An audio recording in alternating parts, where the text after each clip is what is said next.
입니다.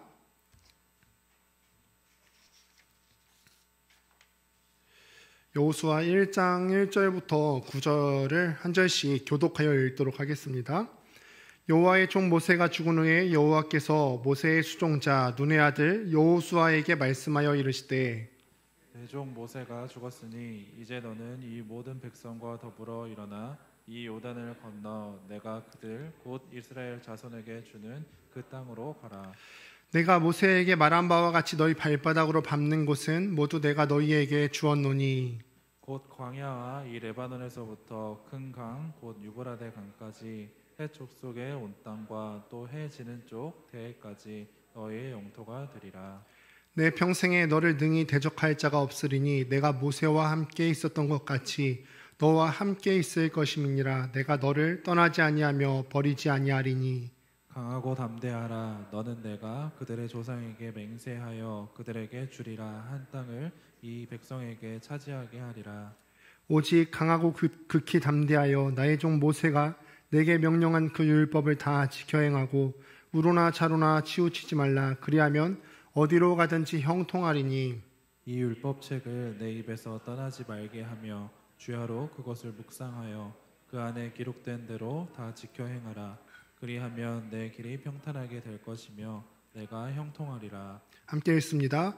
내가 내게 명령한 것이 아니냐. 강하고 담대하라. 두려워하지 말며 놀라지 말라. 내가 어디로 가든지 내 하나님 여호와가 너와 함께하느니라 하시니라. 아멘. 네, 오늘부터는 우리가 계속해서 여호수아의 말씀을 통해서 여호수아 강해를 통해서 하나님 말씀을 또 함께 살펴보도록 하겠습니다. 오늘은 그 첫 시간입니다. 똥개가 자기 집에서 반은 먹고 들어가는 이유라는 제목으로 하나님 말씀 증거하도록 하겠습니다. 먼저는 참 가벼운 이야기로 좀 시작을 해볼까 합니다. 여러분들은 혹시 두려움을 느껴봤던 어떤 특별한 경험들이 있으셨어요? 두려움을 느껴봤던 경험? 내가 무서워하는 어떤 상황들이 있습니까? 아마 여기 있는 모든 사람들이 두려움 없는 사람들이 없을 거예요. 인생을 살아오면서 어떤 사람들은 큰 두려움을 느껴봤기도 했을 것 같고, 어떤 사람들은 이번 한 주를 살면서도, 오늘을 살면서도 작은 어려움들, 작은 두려움을 또 겪어보기도 했을 것 같습니다. 저 역시도 또 인생을 살아오면서 크고 작은 두려움들을 마주했던 경험이 있습니다. 좀 무서운 것들이 참 많이 있는데요. 여러분들은 저를 봤을 때 제가 어떤 걸 무서워할 것 같으세요? 사모님, 저희 아내가 같이 이거를 온라인 예배로 드리고 있습니다. 저는 절대 그렇지 않습니다. 네, 예상치 못한 답변이라서요. 네. 저는 그거를 무서워합니다. 다지류. 벌레가 많은 다리가 많은 벌레들을 정말 무서워합니다. 그냥 뭐 싫다, 징그럽다 정도가 아니라 한 10m까지는 뭐 가까이 가기도 싫을 정도로 참 무서워하는데요. 의외죠. 네.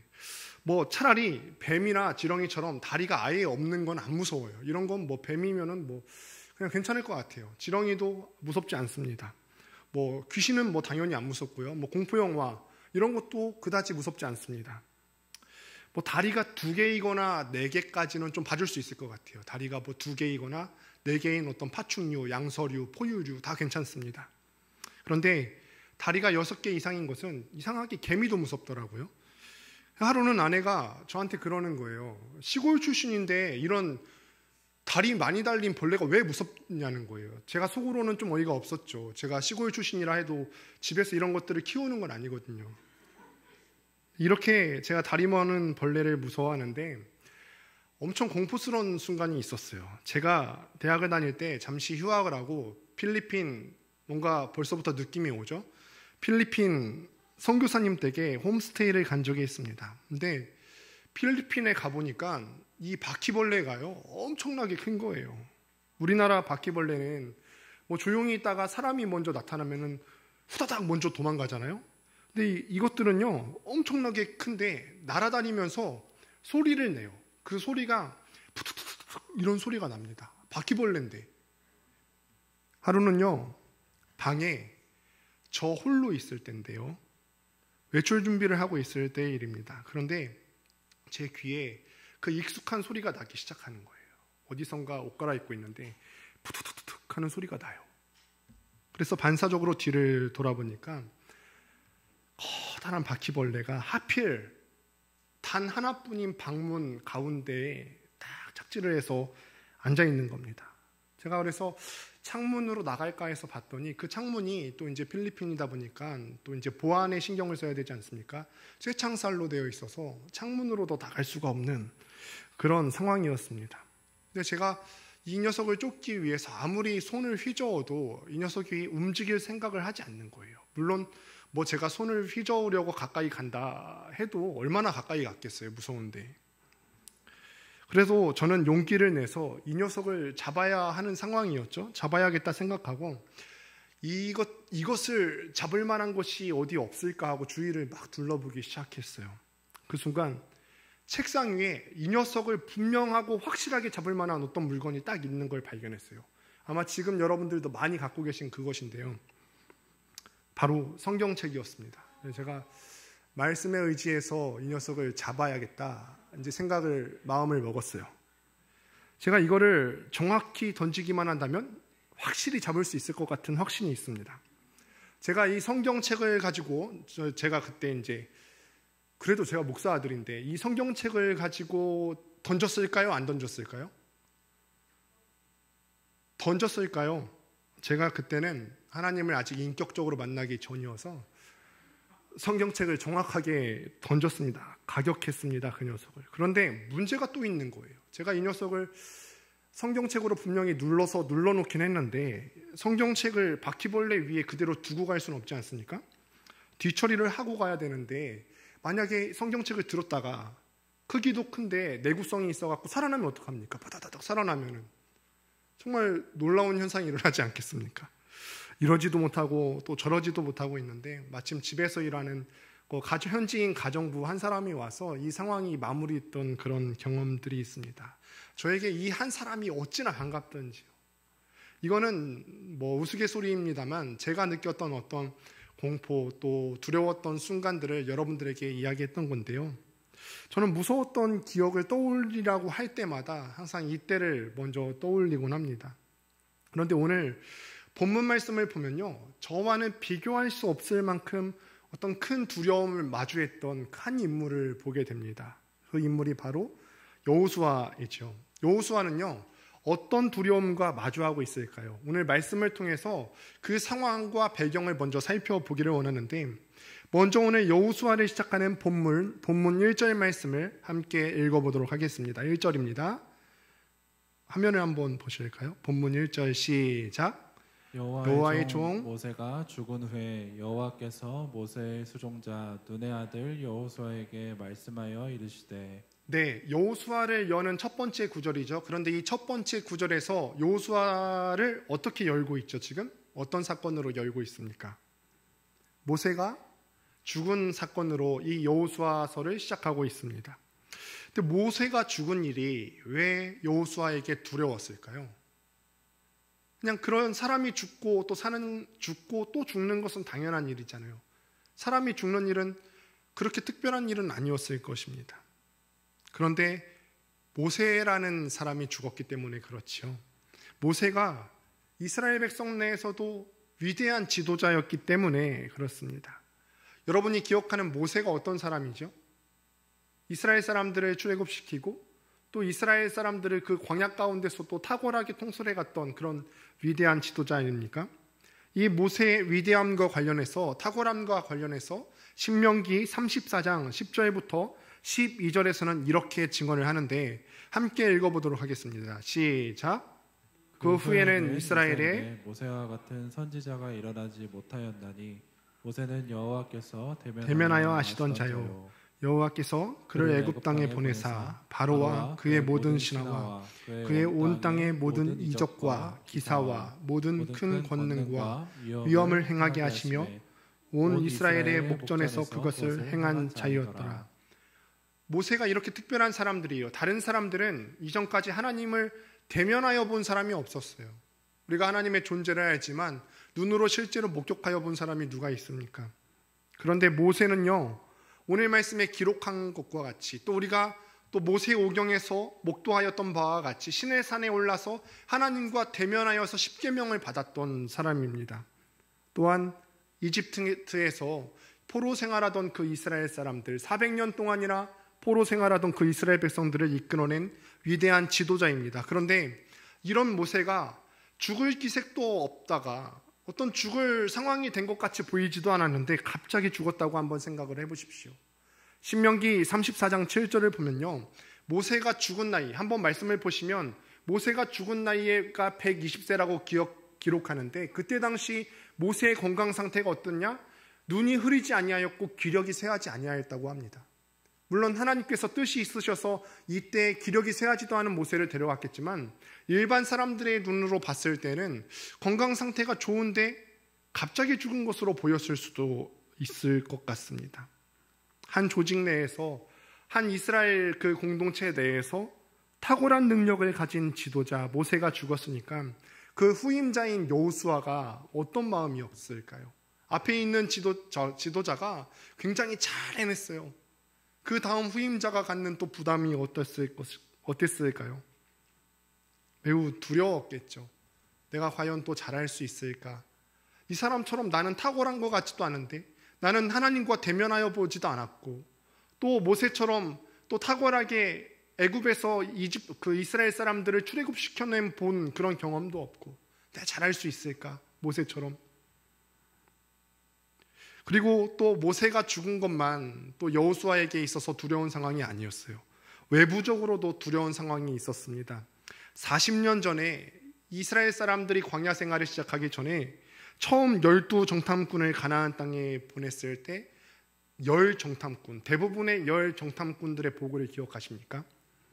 민수기 13장 28절에 이렇게 보고를 했었습니다. 함께 읽어보도록 하겠습니다. 시작.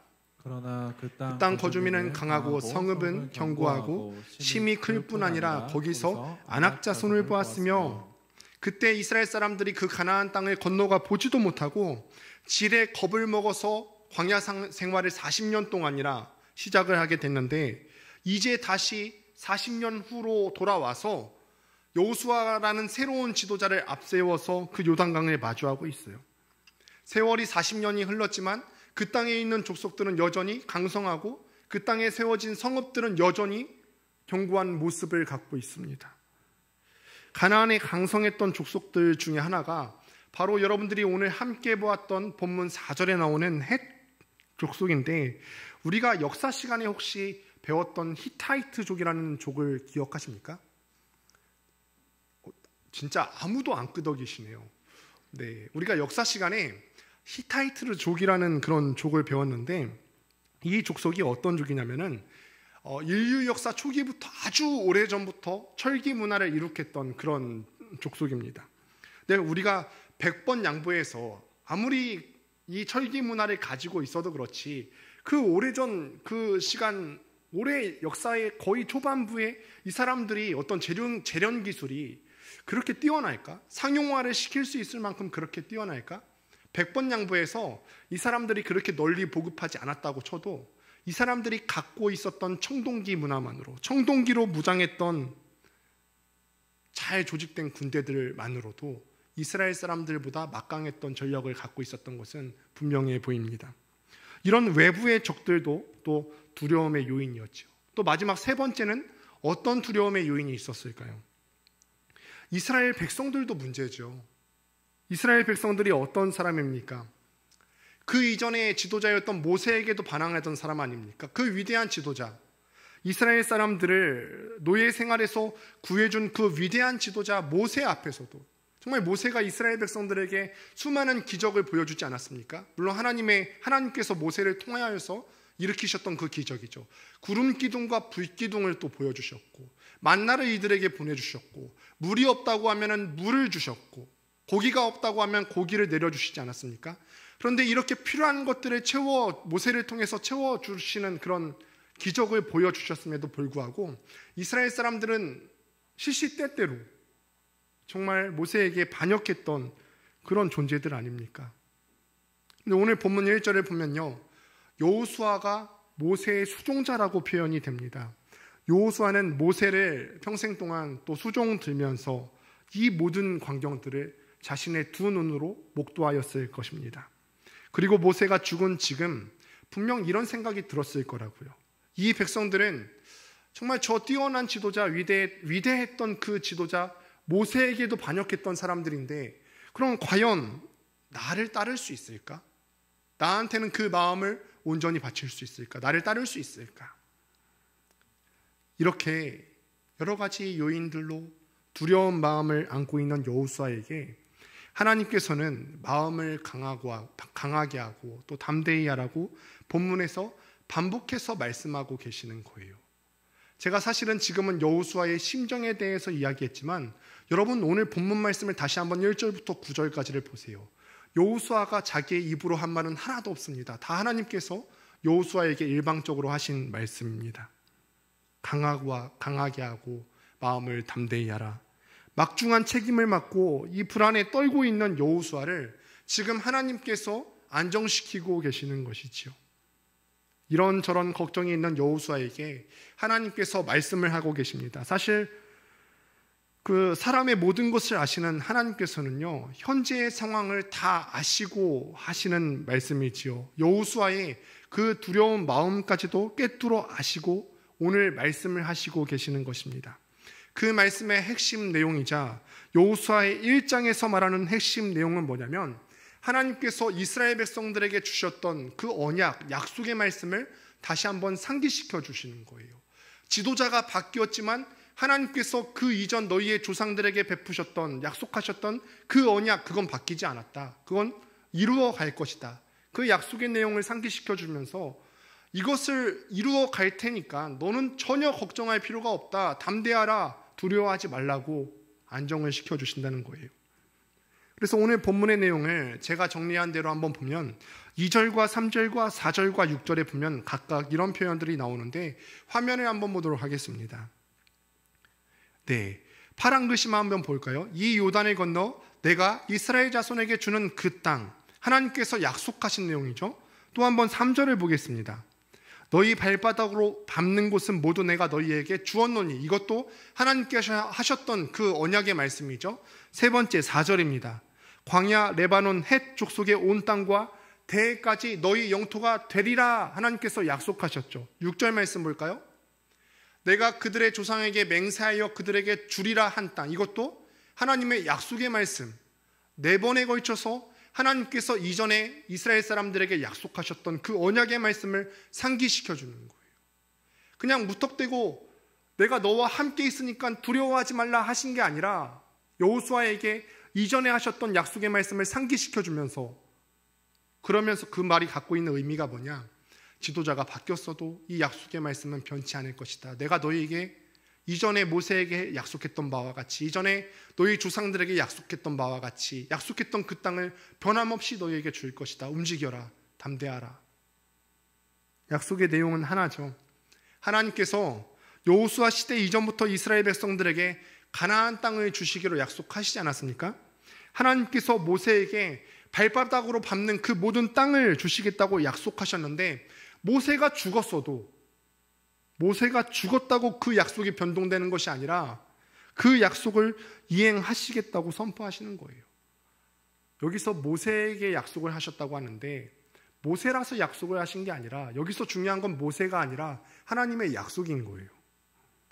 그리고 방금 살펴본 그 약속의 내용들을 보면은, 이게 사실 지금 현 상황으로 보면은 이스라엘 사람들이 가나안 땅을 이미 점령한 상태가 아니지 않습니까?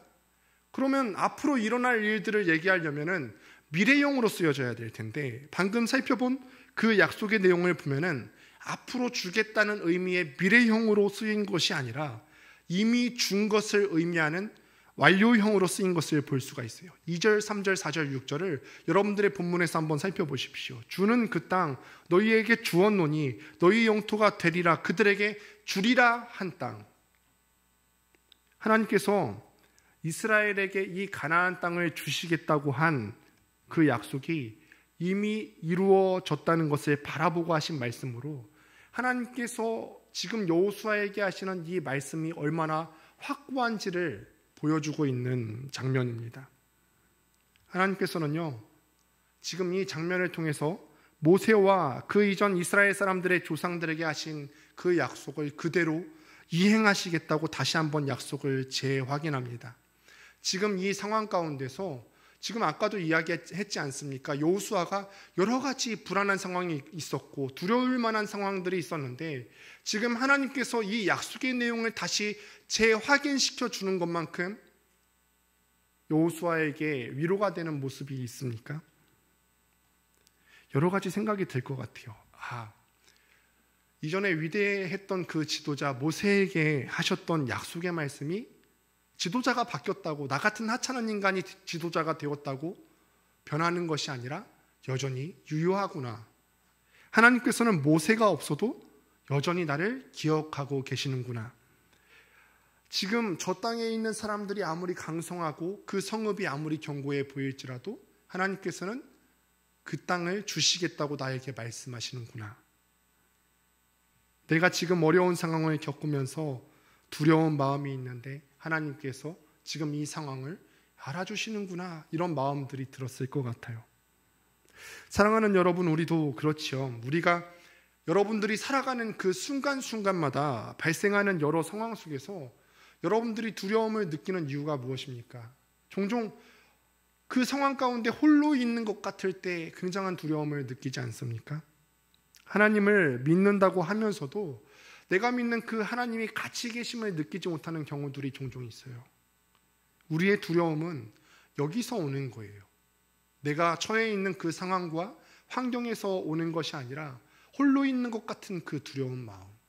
내가 하나님을 믿는 것 같지만 내가 입으로 고백하는 그 하나님이 내 곁에 있는 것 같지 않은 그런 마음, 나약한 마음에서 우리의 두려움이 찾아온다는 것입니다. 나를 도와줄 존재가 없고요, 이 땅에서 나는 혼자고 외롭고 쓸쓸하다고 생각하는 것입니다. 그러면서 생각하기를 누군가 힘이 세고 강력한 사람이 나타나서 우리를 돕는다고 한다면 얼마나 좋을까. 이미 하나님이 계신데 말이죠. 여호수아에게는 지금 본문 말씀 가운데 우리가 확인하는 것은 그런 존재가 있었다는 거예요. 여호수아는요, 하나님께서 약속하셨던 바와 같이 이거 믿고 이제 가나안 땅을 향해서 한 걸음만 내디디면 됩니다.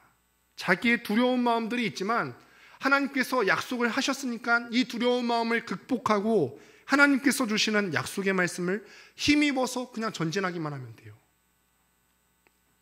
제가 생각을 해봤는데요, 이런 여호수아의 상황을 배경음으로 깔자면요, 처음에는 이렇게 시작하고 싶어요. 아마 여러분들 대부분이 아실 텐데 영화 조스에 나오는 배경음 혹시 아세요? 상어가 등장할 때마다 나오는 배경음 어떻게 하죠? 빠밤 빠. 근데 어떤 분들은 영화 조스라고 하면은 잘 모르시는 것 같은데 요즘 많이 바뀌었어요. 아기 상어 가족의 도입부에도 이렇게 들어가더라고요. 빠밤. 이게 원래 굉장히 두려움을 주는 느낌이고 그런 건데 이 상어 가족 때문에 다 망쳤어요. 굉장히 이 박자가 점점 쪼개지거든요. 빠밤 빠밤 빠밤 빠밤 빠바바바바바밤 하면서 되게 무서워져야 되는데 이 빠바바바바바바 한 다음에 아빠 상어 뚜루루 뚜 완전히 느낌이 달라졌어요. 원래 이게 굉장히 두려움을 주는 어떤 음색입니다. 근데 이 노래가 여러분 어떤 노래인지 알고 들으셨어요? 이 빠밤, 이 조스 노래가 아니에요. 이 노래는 어떤 노래냐면은 드보로자크의 신세계의 교향곡이라고 하는 노래의 일부입니다. 이 드보로자크라고 하는 작곡가가 자기가 신세계를 가면서 겪는 어떤 설렘과 또 두려움들을 표현한 곡입니다. 보실까요? 이 아까도 방금도 이야기했지만 이 조스에 나오는 배경음은요, 원래 어떤 공포 영화에 나오는 소리가 아니라 드보로작의 신세계 교향곡, 말 그대로 신세계를 찾아가는 그 과정 중에서 엄청 유명한 악장에서 나오는 것입니다. 근데 이 빠밤 다음에 나오는 멜로디가 또 있거든요. 근데 그 다음에 나오는 멜로디도 아마 여러분들 대부분이 들어봤을 건데 이 멜로디 아십니까? 혹시 여러분 아세요? 이 조스 멜로디 다음에 나오는 멜로디 아십니까?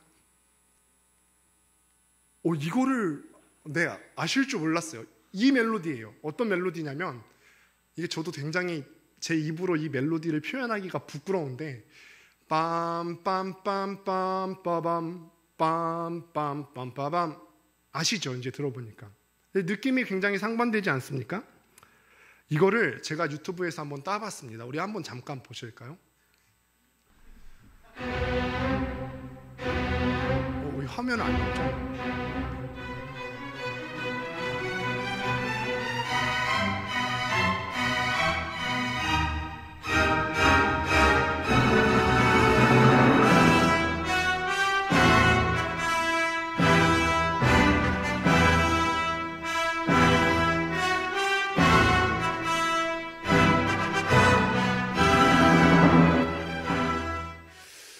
가끔은 클래식도 듣고 살아야 돼요.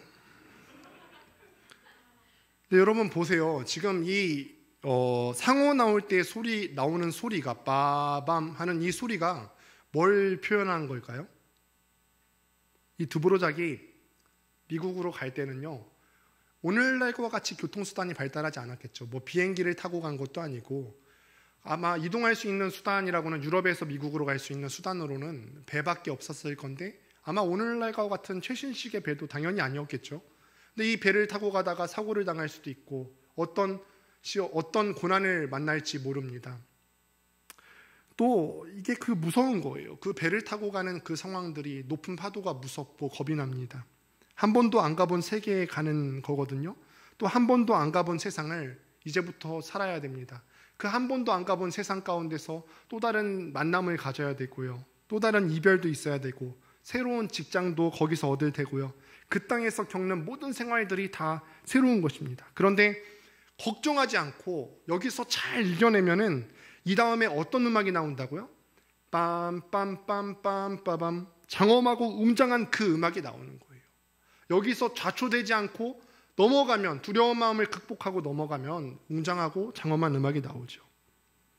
조스 음악이 나올 때 두려우면 다 물에 빠져 죽을 수도 있어요. 그런데 거기서 용기를 내서 한 걸음만 더 내디디면, 이제 우리가 본문 가운데 대입해서 우리가 하나님께서 우리에게 주시는 그 약속의 말씀 정말 의지함으로써 한 걸음만 더 내디디면 약속의 땅을 밟게 되는 것입니다. 우리로 따지면, 또 여기 우리가 신세계 교양곡으로 따지면 신세계를 발견할 수가 있게 되는 것이죠. 여호수아가 지금 그런 상황입니다. 두려운 상황 가운데서 겁나지만 하나님께서 가나안 땅을 주셨다는 그 약속을 다시 한번 재확인해 주셨습니다. 이제는 그냥 요단강을 건너서 가나안 땅을 차지하기만 하면 됩니다. 그럼 여호수아에게는 웅장한 음악과 같은 찬란한 새 삶이 기다리고 있는 것입니다. 하나님께서는요, 지금 새 땅에서의 새로운 삶을 약속하시는데 그 새로운 삶을 약속하기에 앞서서 이 땅에 이렇게 들어가기 위해서는 해야 될 일이 있음을 여호수아에게 말씀을 하시는데, 함께 7절과 8절의 말씀, 특히 8절이 여호수아 말씀 전체 가운데서 굉장히 중요한 요절인데요, 7절과 8절의 말씀을 함께 읽어보도록 하겠습니다. 시작. 오직 강하고 극히 담대하여 나의 종 모세가 내게 명령한 그 율법을 다 지켜 행하고 우로나 저로나 치우치지 말라. 그리하면 어디로 가든지 형통하리니 이 율법책을 내 입에서 떠나지 말게 하며 주야로 그것을 묵상하여 그 안에 기록된 대로 다 지켜 행하라. 그리하면 내 길이 평탄하게 될 것이며 내가 형통하리라. 네, 여기서 여호수아가 뭐 해야 되느냐면 율법, 하나님의 말씀을 다 지켜 행하고 흔들리지 말아야 한다는 겁니다. 그러면 우리가 형통하게 될 것이라고 말씀하시는 것입니다. 그런데 여러분, 이 말씀을 오해하시면 안 됩니다. 내가 그럴 줄 알았어. 뭐 공짜로 주시는 법이 없어. 주시려면 그냥 좀 주시지. 그런데 이 말씀은요, 우리 식대로 생각을 하면 안 되죠. 이건 우리 인간들 거래처럼 어떤 조건을 내거시는 것이 아니에요. 우리들이 하는 거래가 늘 그런 식이지 않습니까? 너 이거 하면 형통하게 해줄게, 이런 식이에요.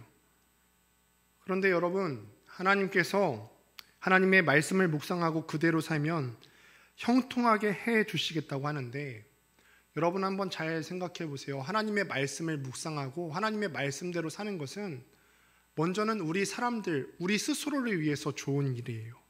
사람에게 있어서 진짜 형통한 것이란 무엇일까요? 여러분, 여러분에게 있어서 진짜 형통한 것이란 무엇일까요? 정말 우리를 사랑하시고 우리의 창조주가 되신 하나님과 동행하는 삶 아니겠습니까? 하나님과 함께하는 삶, 이게 우리에게 있어서 형통한 삶입니다. 저한테는요, 몇 번을 얘기했지만 두 아들이 있는데 첫째가 이제 9살입니다. 이제 9살쯤 되니까 얘가 9살이 되니까 하는 것들이 제법 많아졌어요. 하루는 저희 부부가 쉬는 날에 조금 늦잠을 잤어요. 그런데 큰애가 이름이 하엘인데 배가 고팠나 봐요. 근데 얘한테는 사실 선택지가 있었죠. 어떤 선택지가 있었냐면은 냉장고에 자기가 스스로 뒤져봐서 먹을 만한 것들을 직접 꺼내 먹는 첫 번째 선택지가 있었고, 두 번째는 좀 더 간편한 방법으로 엄마 아빠를 찾는 방법도 있었어요. 그런데 하엘이가 얘가 좀 마음이 어려요. 열인데 좀 미안했는지, 엄마 아빠가 이렇게 푹 자고 있는데 깨우는 게 좀 미안했는지 그날에는 자기가 이것저것을 다 꺼내 먹었더라고요. 자기만 먹은 게 아니라 자기 동생까지도 다 챙겨서 그렇게 먹었더라고요. 근데 아마 그때 먹었던 그 맛이 별로였나 봐요. 이제 다음에도 이런 비슷한 상황이 몇 번 있었거든요. 아침에 먼저 일어나는 상황이 되면 배고팠던 상황들이 몇 번 있었는데, 이제는요, 이 아이가 지혜가 생겨서 자기가 뭘 선택하는 것이 최선의 선택인지를 조금 아는 것 같아요. 어떤 게 자기한테 형통한 삶인지 알아가는 거죠. 이제는 자기가 직접 하는 게 아니라 엄마에게 쪼르르 달려와서 단 한마디만 하면 됩니다. 엄마, 나 배고파. 그러면 아내는요, 자신이 피곤해도 벌떡 일어나죠. 왜 그러냐면 이 아들을 사랑하니까 벌떡 일어납니다. 최선의 것을 해주고 싶은 거예요. 저는 여러분들에게, 여러분 하나님만 의지하면 그분은 도깨비 방망이처럼 뚝딱뚝딱 여러분들이 원하는 것을 다 해주십니다 라고 말하고 있는 게 아니에요. 대신에 우리가 인생에서 선택할 수 있는 가장 지혜로운 방법에 대해서 이야기하고 있는 거예요. 그냥 하나님을 동행하면 하나님께서 여러분들 원하시는 것 뚝딱뚝딱 다 이루어주십니다. 돈도 주시고 취업도 되게 해주시고 건강도 주시고 다 주십니다. 이 방법에 대해서 얘기하는 게 아니라 여러분들이 인생을 살아가면서 선택할 수 있는 가장 지혜로운 방법에 대해서 이야기하고 있는 거예요.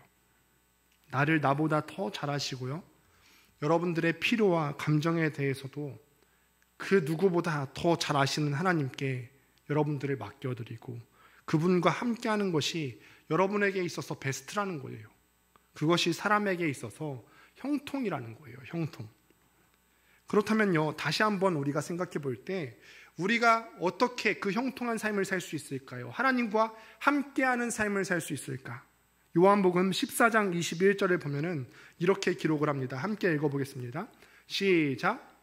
나의 계명을 지키는 자라야 나를 사랑하는 자니 나를 사랑하는 자는 내 아버지께 사랑을 받을 것이요 나도 그를 사랑하여 그에게 나타내리라. 하나님의 말씀을 지키고 사랑하면 우리가 주님과 동행하는 삶을 살 수 있게 되는 것입니다. 그렇다면요, 우리가 어떤 기도를 해야 될지도 조금 더 명확해질 수가 있겠죠. 여러분들은 어떤 기도를 해야 될까요? 그러면 우리 주위에 있는 두려운 상황과 환경을 변하게 해주세요, 이런 기도를 해야 될까요? 내 주위에 있는, 여러분들 지금 두려운 상황이 있잖아요. 어려운 상황들이 있을 거예요. 내 주위에 있는 두려운 상황, 어려운 상황이 있는데 다음날 눈 뜨고 일어났을 때 싸그리 없어지게 해주세요. 물론 그렇게 기도할 수도 있을 것 같아요. 하나님, 취업이 안 되고 있는데 취업이 잘 되게 해주세요. 하나님, 제 건강을 회복시켜 주세요. 하나님, 저에게 돈을 좀 주세요. 물론 때에 따라서 이런 상황들을 놓고 기도할 수 있어요. 그리고 여러분들은 매일마다 그런 기도를 할 수 있음을 우리가 주기도문 시간을 통해서 배웠습니다. 그러나 우선적으로 여러분들이 구해야 될 것이 무엇이냐? 우리가 본질적인 것을 안다면 먼저 구하는 게 조금 다를 겁니다. 하나님과 늘 동행하는 삶을 살게 해주세요. 하나님과 함께하면 그 선하신 하나님께서는 우리를 가장 잘 아시기 때문에 우리에게 가장 선하신 길로 인도해 주실 겁니다. 전능하신 하나님만 있으면 됩니다. 그 하나님만 있으면 내가 어디로 가든지 상관이 없어요. 모세가 죽든지, 요단강 너머에 그 백성들이 기골이 장대하든지, 아니면 성읍이 아무리 견고하든지, 이스라엘 족속들이 반역하던 그 모든 상황과 환경은 하나님께서 함께 계시기만 한다면 다 게임 오버라는 거예요. 오늘 본문 7절과 9절의 내용을 그래서 NASB 영어 성경으로 보면 이렇게 나옵니다. 한번 화면을 보실까요? 제가 슬러시를 쳐놨어요. 끝부분에 이렇게 슬러시를 쳐놨는데 7절에서도 뭐 한국말로 하면 그렇죠. 오른쪽으로 가든지 왼쪽으로 가든지 네가 어디로 가든지 형통할 것이다 라고 되어 있죠. 또 한번 9절을 보실까요? 또 여기도 슬러시가 원래 제가 해놨었는데 웨어에버 앞에다가 이제 하나님께서 너와 함께 계시면은 네가 어디로 가든지 형통할 거야 이런 말이 지금 나와 있는데 지금 이 7절과 9절이 병행 구절입니다. 가운데를 잘라놓고 7절에 나오는 첫 부분이랑 9절에 나오는 첫 부분은 같은 무게를 가진 문장이에요. 즉 우리가 자로나 우로나 치우치지 않는 거, 말씀대로 사는 것이 9절의 문장에 나오는 앞부분에 나오는 문장처럼 하나님께서 우리와 함께하는 삶이라는 것입니다. 우리가 하나님과 함께 살면 어디로 가든 wherever 그가 우리를 도우시는데 우리에게 무슨 두려움이 있겠습니까? 여러분 시골에 가면요 똥개들이 많죠. 똥개들이 많은데 간혹 잘 짖고 사나운 개들도 마주치게 됩니다. 여러분 제가 아까 서두에 시골 출신이라고 얘기했는데 제가 벌레는 무서워도요 이런 거 쫓는 방법은 잘합니다. 이 사나운 개들이 있으면 여러분 혹시 마주치게 된다면 무서우시다면 제가 방법 하나 알려드릴게요. 먼저 아무것도 안 하셔도 돼요. 그냥 여러분들이 허리를 숙이고 돌을 집으려는 신용만 하면 됩니다. 그 개의 두 눈빛을 바라보시면서 아이 컨택 바라보시면서 신용만 하면 돼요. 물론 직접 던지시지는 말고요. 그러면요 이 똥개가 꼬리를 깔고 알아서 도망을 갑니다. 그런데 이 똥개가 끝까지 그 기세가 움츠러들지 않는 그런 영역이 있어요. 그게 어디냐면 이 똥개가 자기 집에서는 좀 달라요. 오늘 제목처럼 똥개도 자기 집에서는 반은 먹고 들어간다고 하는 말이 있잖아요. 이게 진짜예요. 똥개가 자기 집에서는 그 기세가 움츠러들지가 않아요. 왜 그럴까요? 왜 그럴 것 같아요? 먼저는 이 똥개가 자기에게 익숙한 환경이죠. 자기의 주위에 있는 것들이 다 자기에게 익숙해요. 또 자기 뒤에는 자기를 백업해줄, 자기를 돌봐줄, 지켜줄 주인이 있다는 사실을 알기 때문에 그렇습니다. 믿는 구석이 있는 거죠. 믿는 구석이. 그럼 여러분들은 믿는 구석이 무엇입니까? 여러분 뭐 믿고 사세요? 여러분들의 유일한 소망은 하나님밖에 없다는 거예요. 하나님밖에.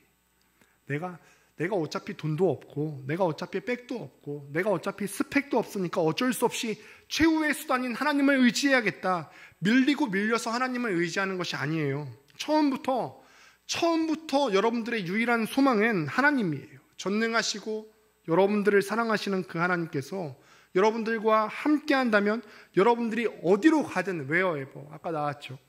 어떤 상황을 맞닥뜨리든 상황과 환경은 여러분들에게 전혀 위협이 되지 않는다는 거예요. 모세가 죽었든 아까도 얘기한 것처럼 그 요단강 건너에 아무리 견고한 성읍이 있든 이스라엘 백성들이 반역을 하든 하나님이 함께 하시면 그 어떤 상황과 환경이 여러분들에게 위협이 되지 않는다는 것입니다. 사랑하는 여러분, 말씀을 마무리합니다. 오늘 본문에서 여호수아와 이스라엘 백성은 큰 두려움에 빠질 만한 상황이었습니다. 위대한 지도자였던 모세는 죽었고요. 그들의 대적은 여전히 강성합니다. 그런데 이런 상황 가운데 하나님께서는 여호수아에게 예전 약속의 내용을 상기시키면서 하나님과 동행하기만 한다면, 하나님의 말씀을 잘 지켜서 하나님과 동행하기만 한다면 그 어떤 것도 문제가 되지 않을 것이라고 말씀하십니다. 그래서 담대하라, 두려워하지 말라 말씀하시죠. 이것이 오늘날 여러분들 라이프 캐쳐에게 주시는 약속의 말씀입니다. 여러분 앞에 있는 문제의 크기가 얼마나 됩니까? 여러분 그 문제의 크기를 굳이 재려는 수고를 할 필요가 없어요. 여러분들에게는 커 보여도요, 세상을 주관하시는 하나님 앞에 큰 문제란 없어요. 그분이 여러분과 함께 하시는데 무엇이 두렵겠습니까? 사랑하는 여러분, 상황과 여러분들 주위에 있는 그 두려운 상황과 환경에 대한 두려움을 버리십시오. 상황과 환경을 바꾸어 달라고 기도하기보다는 하나님께서 우리와 함께 하시기를 기도하시고 또 그렇게 되기를 위해서 여러분들이 노력하셔야 됩니다. 여러분의 삶이 과연 하나님과 동행하는 자로서 합당한 삶인지를 날마다 점검하십시오. 날마다 하나님의 말씀을 지키고 묵상하고 또 거룩한 삶을 살기로 결단하면, 그래서 하나님께서 여러분과 함께 하시면 그 어떤 상황과 환경도 여러분을 무릎 꿇리지 못할 것입니다. 저는 이곳에 모인 여러분들이 하나님과 함께 하면서 두려움을 극복해 나갈 수 있게 되기를 주님의 이름으로 축원드립니다. 이 시간에 함께 다 같이 일어나셔서